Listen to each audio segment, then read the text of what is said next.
Fellow South Africans, I address you during an important year when our country celebrates 20 years since President Nelson Mandela signed the Constitution of the Republic into law in Sharpeville, which took place on the 10th of December, 1996. Our Constitution commits us individually and collectively to build a nation based on the democratic values of human dignity, equality, and freedom through constitutionalism and the rule of law. We have well-established institutions that support democracy and which protect the rights of our citizens. These include Chapter 9 institutions, the Office of the Public Protector, the South African Human Rights Commission, the Office of the Auditor General, the Commission for the Protection and Promotion of the Rights of Cultural, Religious, and Linguistic Communities, and the Commission for Gender Equality. Our Constitution also establishes a democratic parliament.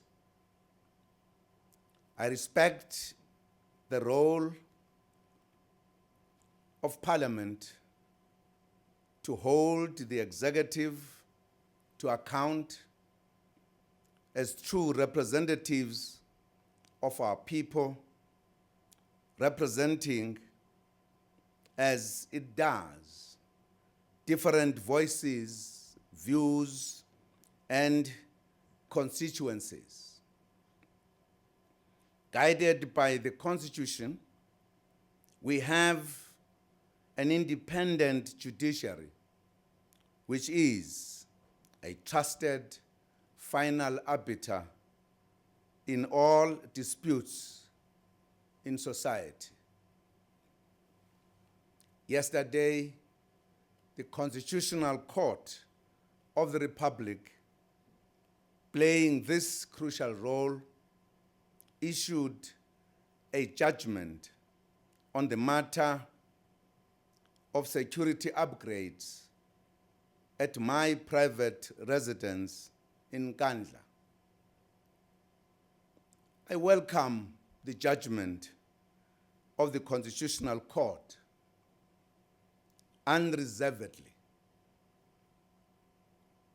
The judgment has underscored the values that underpin our hard-won freedom and democracy,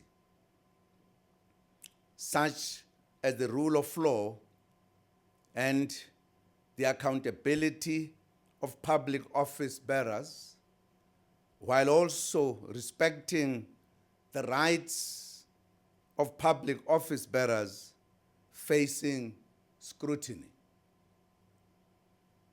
The judgment has further strengthened our constitutional democracy and should make South Africans proud of their country's constitution and its strong and effective institutions. This is a groundbreaking judgment with regards to the powers of the public protector. I wish to thank the court for providing clarity which will have a positive impact on other Chapter 9 institutions as well with regards to their work. The Constitutional Court has ruled that the remedial actions of the public protector are binding, and that anyone wishing to challenge the remedial action can only do so through a review by a court of law. The court has also ruled that the remedial actions with regards to 6 features of the Nkandla project must be carried out. This entails the National Treasury establishing a reasonable proportion of the reasonable costs of each item to be paid by the President. I respect the judgment and will abide by it. I have consistently stated that I would pay an amount towards the Nkandla non-security upgrades once this had been determined by the correct authority. The court has ruled on the matter and has devised a mechanism for such determination by the National Treasury. As alluded to by the court, we participated in the resolution of this matter voluntarily through the proposal we made before the matter was heard by the court. We also consulted with other parties to the dispute as directed by the court.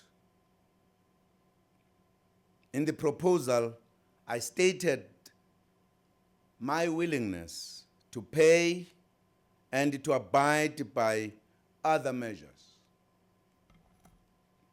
I would like to emphasize that it was never my intention not to comply with the remedial action taken against me by the public protector or to disrespect her office. It is for this reason that on receiving the report, I submitted it and my initial response to it to the National Assembly within 14 days as required by the public protector. The court has welcomed this compliance and stated in the judgment that I also followed up with another response 5 months later. I then allowed another arm of the state, the National Assembly, to go through its own processes in dealing with the report. I welcome the finding of the court that it was illegally permissible. It was legally permissible for me to inquire into the correctness of the aspects of the report that I may disagree with. I also welcome the clarity provided by the Constitutional Court that I should have then taken the matter on review by a court of law in the event of any queries or disagreements. This interpretation will be followed by the executive in the future in light of this judgment. It puts an end to any other interpretation of this matter. I also respect the finding that failure to comply with the remedial action taken against me by the public protector is inconsistent with the Constitution of the Republic. I wish to emphasize that I never knowingly or deliberately set out to violate the Constitution, which is the supreme law of the Republic. The finding by the court that my failure to comply with the remedial action taken against me by the public protector is inconsistent with the Constitution and therefore invalid,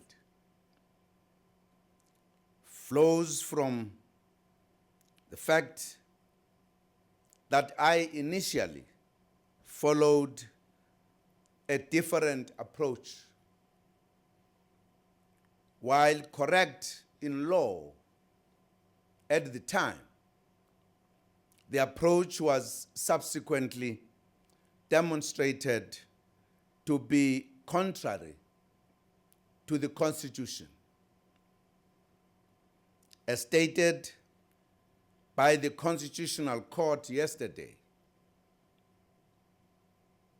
I had earlier adopted a different approach based on the judgment of the Western Cape High Court. This ruling was subsequently overturned on appeal, and I immediately set out to abide by the ruling of the Supreme Court on this matter. I wish to confirm, in line with the findings of both the court and the public protector, that I did not act dishonestly or with any personal knowledge of the irregularities by the Department of Public Works with regards to the Nkandla project.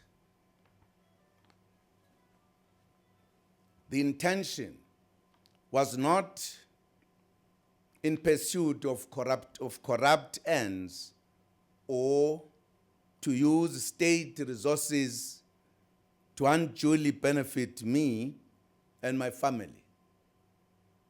Hence, I have agreed to pay for the identified items once a determination is made. The judgment has been very helpful. There are lessons to be learned for all of us in government which augur well for governance in the future. The Nkandla project brought sharply into focus the problems within the government supply chain mechanisms, the gross inflation of prices in the Nkandla project is totally unacceptable and should never have been allowed. Hence, government is improving procurement measures to prevent any future recurrence. The Office of the Chief Procurement Officer has been established at the National Treasury for this purpose of ensuring that strict supply chain procedures are followed by government departments. Government also took a conscious decision to clean up the Department of Public Works to ensure that the flouting of supply chain procedures is eradicated and prevented. I issued a proclamation in December 2013 authorizing the Special Investigating Unit to investigate the irregularities in the procurement of goods and services by government officials, their close family members or friends, and contractors in Nkandla. Subsequent to this, the Department of Public Works has instituted civil claims against the implicated officials and contractors. Criminal referrals have also been submitted to the National Prosecuting Authority, while referrals have also been sent to relevant government departments for disciplinary action. The Presidency is also reviewing the policy on the security benefits of members of the National Executive to ensure that there is clarity with regards to what members are entitled to.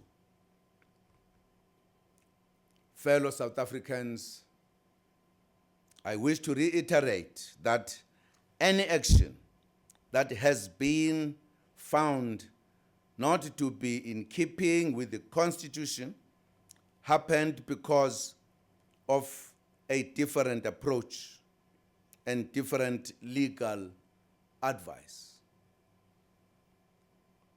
It all happened in good faith, and there was no deliberate effort or intention to subvert the Constitution on my part.